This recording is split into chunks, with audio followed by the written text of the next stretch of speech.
السلام علیکم ورحمۃ اللہ وبرکاتہ۔ آج سورۃ الانعام کی آیت نمبر 4، اس کا ترجمہ اور تفسیر اللہ تعالیٰ کی توفیق سے بیان کر رہا ہوں۔ اللہ تعالیٰ سے دعا ہے کہ اللہ تعالیٰ مجھے حق سچ بات کہنے کی توفیق عطا فرمائے۔ اعوذ باللہ من الشیطان الرجیم، وما تأتيهم من آيات من آيات ربهم إلا كانوا عنها معرضين۔ وما اور نہیں، تأتيهم آتی ان کے پاس، من آیاتن کوئی نشانی، من آیاتی نشانیوں میں سے، ربهم ان کے رب کی، الا مگر، قانو وہ ہوتے ہیں، انہا اس سے، معرضین منہ موڑنے والے۔ وما تأتيهم من آیت من آیات ربهم الا كانوا عنها معرضین، اور ان کے رب کی نشانیوں میں سے کوئی نشانی ان کے پاس نہیں آتی مگر وہ اس سے منہ موڑنے والے ہوتے ہیں۔ توحید و رسالت کی نشانیوں کے آنے پر مشرکوں کا کیا طرز عمل ہوتا ہے، اس کی وضاحت اس آیت کی روشنی میں ایسے ہے: وَمَا تَأْتِيهِم مِّنْ آیَةٍ مِّنْ آیَاتِ رَبِّهِمْ إِلَّا كَانُوا عَنْهَا مُعْرِضِينَ، اور ان کے رب کی نشانیوں میں سے کوئی نشانی ان کے پاس نہیں آتی مگر وہ اس سے منہ موڑنے والے ہوتے ہیں۔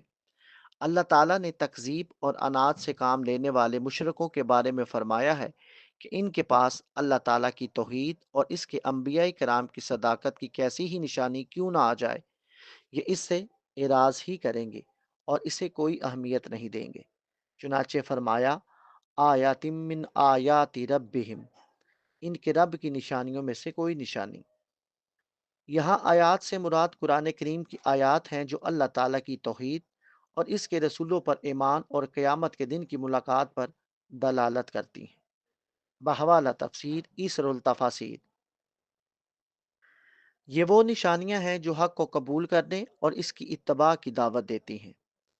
الا کانوا عنہا معرضین، مگر وہ اس سے منہ موڑنے والے ہوتے ہیں، یعنی وہ ان آیات کو غور سے نہیں سنتے، ان کے دل کچھ اور کاموں میں مصروف ہوتے ہیں۔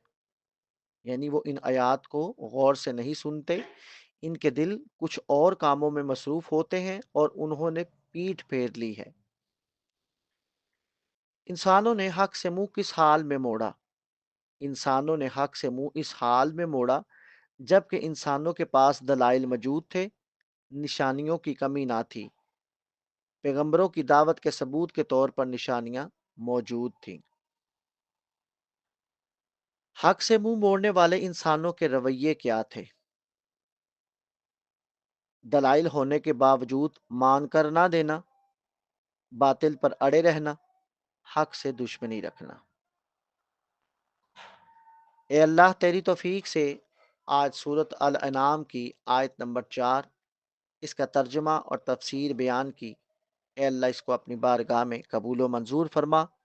اے رب کریم، اس کو بیان کرنے میں اگر کوئی کمی، کوتاہی، غلطی ہو گئی ہو تو اس کو اپنے فضل سے، اپنے کرم سے، اپنی رحمت سے معاف فرما۔ اے اللہ ہم سب کو حق کی صحیح پہچان نصیب فرما۔ اے اللہ ہم سب کے لیے حق پہ چلنا آسان فرما دے۔ اے اللہ قبلہ اول مسجد اقصی اور فلسطین کے مظلوم مسلمانوں کی غیبی مدد فرما۔ اے اللہ فلسطین کے مجاہدین کی مدد فرما۔ اے اللہ فرشتوں سے ان کی مدد فرما۔ اے اللہ انہیں صبر جمیل عطا فرما اور اجر عظیم عطا فرما۔ اے اللہ ہمیں دین اسلام کے احکام پر مکمل طور پر عمل کرنے والا بنا دے۔ اے اللہ ہمیں حج عمرہ کی سعادت نصیب فرما۔ اے اللہ ہمارے کبیرہ صغیرہ گناہوں کو اپنی رحمت سے معاف فرما۔ اے اللہ ہمیں تقوی اور پرہیزگاری نصیب فرما۔ اے اللہ ہمیں نبی کریم صلی اللہ علیہ وآلہ وسلم کی سنت پر چلنے کی توفیق عطا فرما۔ وآخر الدعوانا ان الحمد للہ رب العالمین۔